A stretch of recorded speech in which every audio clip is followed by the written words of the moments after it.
He is the youngest member of this Canadian team by a good 3 months, and it's hard to believe that he's still just 16 years old, considering what he's accomplished so far. Record-setting performance at the U18s and winning the gold, his season in Medicine Hat, and of course the CHL Rookie of the Year. We see his accomplishments. Now we have the parents with us here, Krystal and Willy McKenna. Thanks so much for joining us here. And you know, we've got this board. We know what he's done. Is there a favorite moment of his young career for you so far? One of my favorite moments was in Medicine Hat for his season opener, his first game within WHL. It was so exciting just to be there, watch him live. He got 4 points. It was just, yeah, so super exciting. I had a lot of fun. And you? For me, it was the U18s and the gold in the final game there because I was live. The atmosphere was amazing. You know, he scored a hat trick, and yeah, it was that was probably the highlight of his career for me. I have to agree with you, Willy, because we were doing the game in the studio, and at some points you're just laughing because you're like, of course it's going to be him. Of course he's going to do that, and it was one of the best games that we've seen, especially at that tournament. And, you know, he wins CHL Rookie of the Year. You look at the names. Sidney Crosby's won that award. Patrick Kane, John Tavares. Gavin's quickly becoming a household name, and, you know, people like me throwing around words like, you know, superstar in the making, generational talent.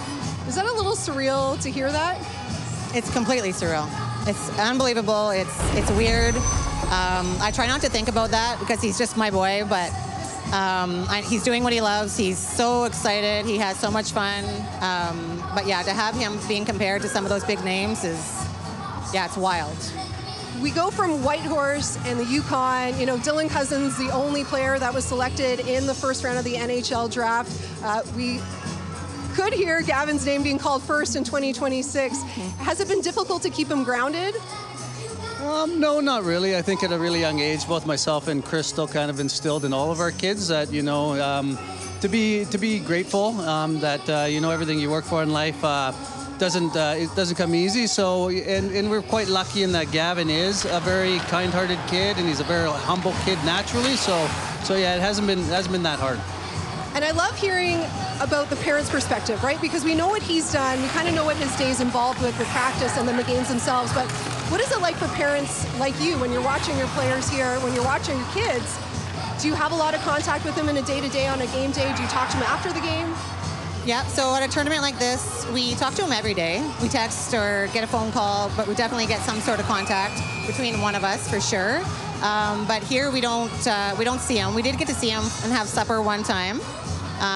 In his hotel. He had to stay in his hotel, so that was okay, but I think it's just they want them to have no distractions, right? But yeah, we don't see them too often during these tournaments. Because again, 16 years old, right? Like, I know what I was doing at 16, and it wasn't winning gold medals on national television, that's for sure.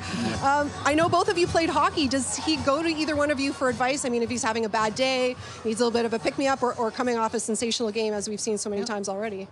I think, you know, growing up, it was probably me that he came to for advice. And, you know, because me and him were the ones that were on the backyard rink mostly, you know, playing hockey in the downstairs together, you know, just doing the father-son type stuff. But at the same time, Krystal, you know, it was a big good balance because Krystal, you know, kind of saw Gavin as that, you know, as Gavin, not the Gavin as the hockey player. So I think it balanced very well. And, you know, at this stage of his career, it's tough to give him any technical advice. You know, that comes from the coaches and stuff. We're just there to support him and ensure he has what he needs to be successful. You both strike me as good cop and good cop. So, yeah, it sounds like he's lucky to have you for sure. Is one of you more nervous watching a game like this? I mean, when the stakes are this high, or perhaps when he's not having his best game? I mean, I was saying we saw him do a little Bo Jackson there earlier in the game. Yeah. I get nervous only because I want him to be successful. I want him to be happy, have a good game. Ultimately, for me, I know it's just a game, and I just want him to go out there and have fun, but I'm not sure about you. Yeah, no, I guess at the end of the day, for us, it's, you know, we got to be grateful that we're here and we're you know, experiencing these games. So not every parent gets to do that, right? So whether they win or lose, you know, at the end of the day, you know, we have 40 family and friends here with us, so it's all good, right?